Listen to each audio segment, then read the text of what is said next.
Hello and welcome to this briefing introductory webinar for the International Advanced Certificate in Anti-Money Laundering provided by the International Compliance Association. My name is Becca Dare. I am a Director of International Compliance Training. So in terms of today, we're going to talk you through the course content and the syllabus on the International Advanced Certificate in Anti-Money Laundering.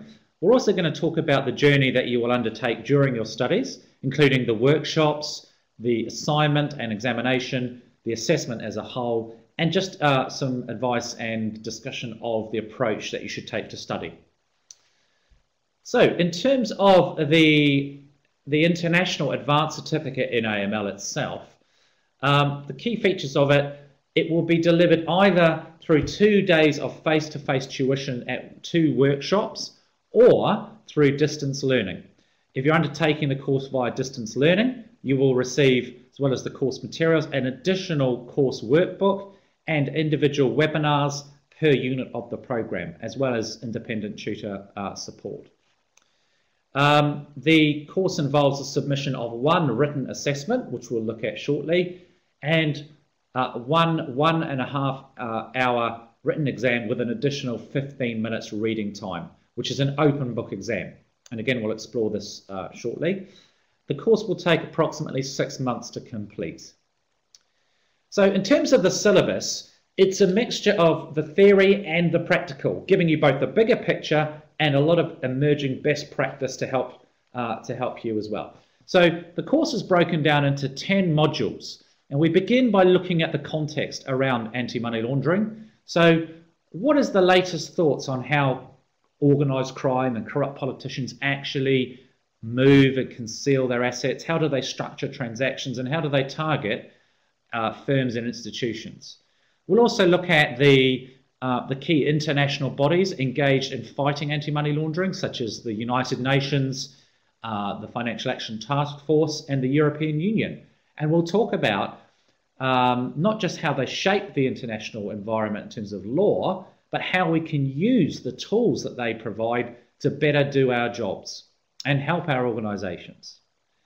Then we go on to explore the law and regulation and in respect of money laundering around the world, and we focus on several key jurisdictions.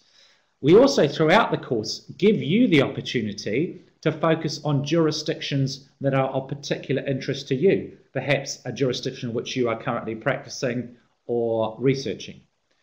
We then go in to look at anti-money laundering in practice. So what are the most effective systems and controls required to mitigate the risk of money laundering?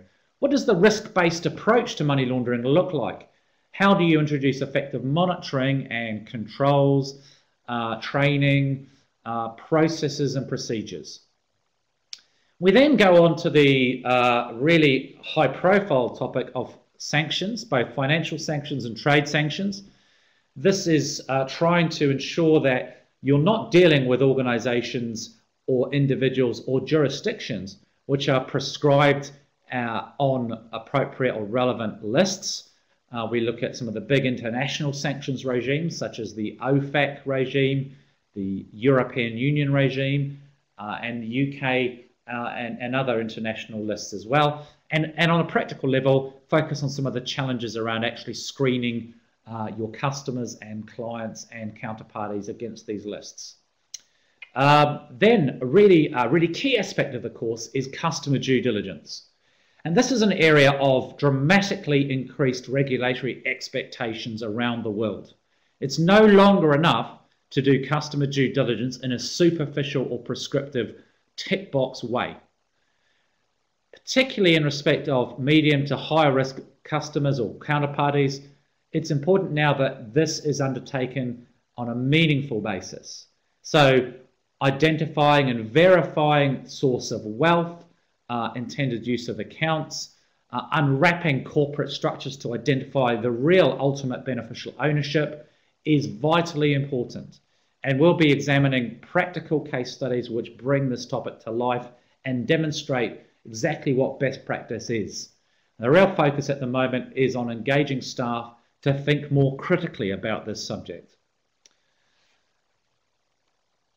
We'll then go on to examine the risks of money laundering and terrorist financing. So which products and services are vulnerable, how are they targeted, and how can we mitigate those risks? We'll explore the use of automated tools in Module 7 to both undertake transaction monitoring to identify suspicious activity patterns, as well as screening for people like politically exposed people and sanctions related issues. We'll explore in Module 8 the whole, very interesting area of suspicious activity. How do you identify the red flags that indicate suspicious activity? How do you mitigate the risk that staff are too busy or regard it as not in their interest to identify these topics?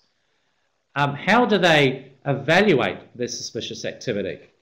And how do you liaise with law enforcement to ensure that once you've reported a suspicious activity report, that the ongoing issues are mitigated? What can't you tell a customer after you have submitted a SAR? Do you continue to transact with that customer or maintain a business relationship? What about dealing with ongoing contact from law enforcement? In addition, what happens if you receive a request from law enforcement for information in respect of customers? Maybe a formal court order or even an informal request for information. Module 9 will then take us on to examine emerging industry sectors. Here we will look at, for example, the rapidly growing areas of new payment methods, including stored or prepaid value cards, mobile financial services, electronic wallets, and electronic payment systems. We'll examine the risks, issues, and emerging good practices in these areas. Finally, the course will look at escalation and exits. So the controls and governance around raising up issues of high importance and the considerations and risks involved in extricating yourselves from a high risk or unacceptably high risk business relationship. So the workshops themselves are highly engaging and interactive. There'll be a mixture of group exercises, discussions. They are led by experienced industry practitioners who are able to convey complex issues with a real flair. The groups will be small and a great way to develop your peer group networking, and they will run across a range of industry sectors and public and private sector attendees. So it is a great way to develop that vital network of other practitioners. The assignment, you will typically have over a 12-week period to deliver the course. You'll have between 2,000 and 2,500 words will be the length. And again, we give you lots of support in terms of writing, researching, and referencing. We're conscious that many people will not have studied at this level for many years, if ever, and we offer plenty of support, which includes the provision of a mentor who may be an experienced industry practitioner to act as a sounding board during your study. Again, we give you advice on planning your study and structuring your assignment to ensure that it flows in a logical fashion, which includes drafting out a framework for your answer and brainstorming ideas. This example from an assignment that's due in 2013 will show you the type and scope of the nature of the questions you're likely to encounter, and it puts you in the shoes of an appointed member of the AML unit of a regulated firm in a sector and jurisdiction of your choice. So you may use that law or regulation of your choosing. You have been asked to produce, by the head of the unit, a short presentation for the business divisions of the firm on an area of key AML issues and guidelines. And you've been asked to produce a presentation covering these areas: the AML law and regulations in the jurisdiction, a statement as to the nature of money laundering and the key components of the primary offences of money laundering, the duty to report money laundering and the penalties for non-compliance, the actions that staff should take in the event of a suspicion, and the risks that arise for the firm and the individual in the event of not reporting knowledge or suspicion of money laundering. Okay, and again, we will talk and give you advice on the format and producing the content during the course. The examination is a total of 1 hour and 45 minutes, which includes 15 minutes reading time. You must answer 2 out of 5 questions, and it is open book. In other words, you can bring in any written material that you wish, including your course materials, your own notes, and indeed answer frameworks. The only restriction is on not bringing in electronic media such as iPads and laptops. This slide gives you a feel for the depth of content. You can see the question: explain the meaning and key components of customer due diligence, simplified due diligence, and enhanced due diligence. 25 marks. Part B, explain the importance of corroborating source of wealth information as part of the customer due diligence process. What steps can be taken to conduct this process to ensure that the wealth has not originated from criminal activity? Again, these topics will be covered in depth during the course materials and during the program. Another example is a case study style question from the examination. You have a scenario here with Jane, who is a relationship manager at a bank, dealing with an account of a customer who's an eminent politician. And we'll explore the concepts of PEPs, or politically exposed people, during the course. The account is significant, $5 million. There's been a transfer in from a corporate service provider recently, and she's had an email alleging that this customer has been linked to corruption. Again, she asks and seeks advice from the MRLO, including in respect of whether any further transactions should be made. And the question is, provide advice to the MRLO in respect of what advice they should give to Jane and why, and the risks and issues inherent in the scenario to the bank itself.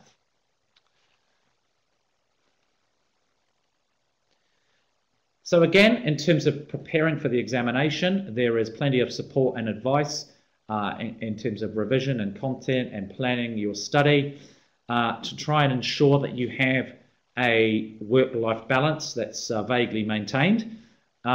People often ask me how much study is involved in the program. I would say it depends on your experience and the commitment you have, but typically it would be, I would say, probably 3 to 4 hours a week on average, albeit with peaks and troughs.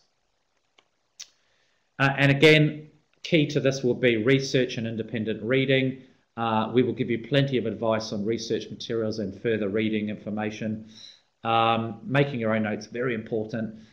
Primary legislation, regulations, industry journals, key websites, including your own organisation's information is also a useful source of information.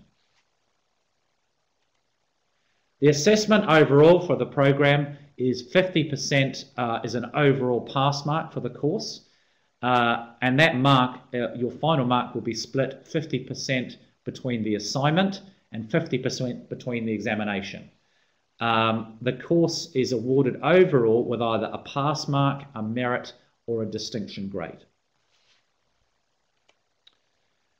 Well, thank you for your attention. If you have any further questions, can you contact the International Compliance Association? The website is on the bottom of the slide there with all the contact details available. I've also included my own Twitter address as well as my personal email.